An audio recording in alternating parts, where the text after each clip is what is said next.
Shabba Doo. Penguin. Spazz. Popin Pete.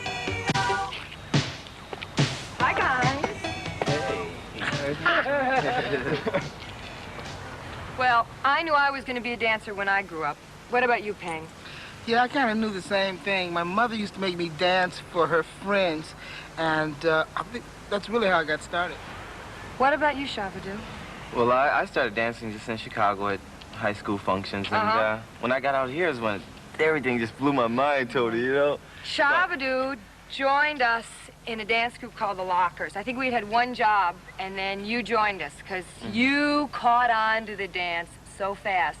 But, you know, Penguin was probably really learned locking before me. I mean, he was in the early stages of locking. What did the beginning of locking look like? Well, it was stick moves, you know, moves like, this was the lock. All the joints were locked up, right? And point.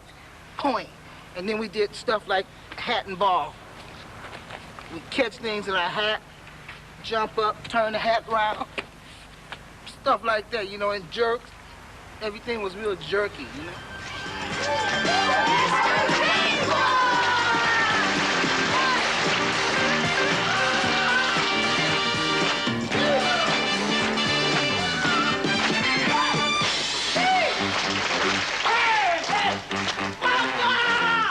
Well, the Lockers danced through the 70s. Spazz, you came along kind of when punk and new wave started happening. Yeah.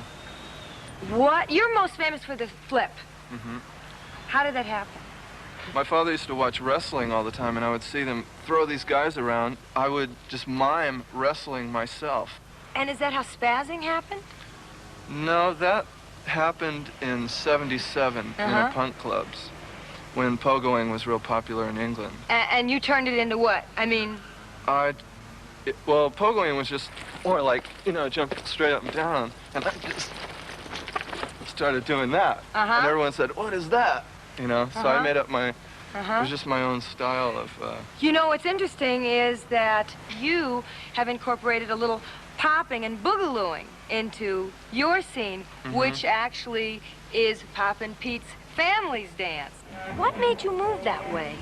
Well, first of all, we used to watch the Lockers, and then we just said, well, let's make up something, because Northern California can have something to be recognized for. So we just the first moves were just going, it's just the rolls. Then the popping came along. This is like the early stage, and then like in '79. Then the other stage of popping came along. Then you incorporated it. Put it all together. Put it together. Then you lost my shape, trying to act casual. Can't stop.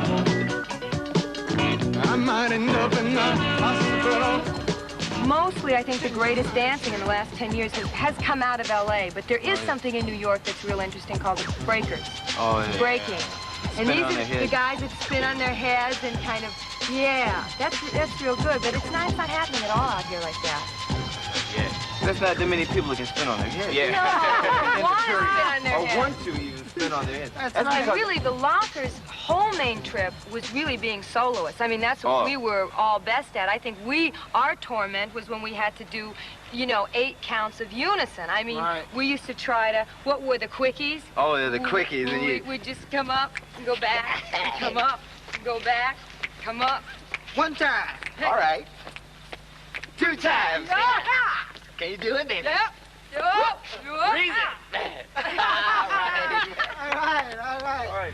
We hated doing unison, and you loved doing unison. We loved it. But that was what was incredible about the Lockers, Toni, is how all the guys would just dive over tables and I know, bars. it was a real live musical. Oh, man, you wouldn't believe it. Everything, you know, life with these guys is like a real live musical. I think we probably represent a decade in rock dance, and it's so great having them all here to talk to them, to talk about rock dancing, because I love talking about rock dancing, because they're always disappearing on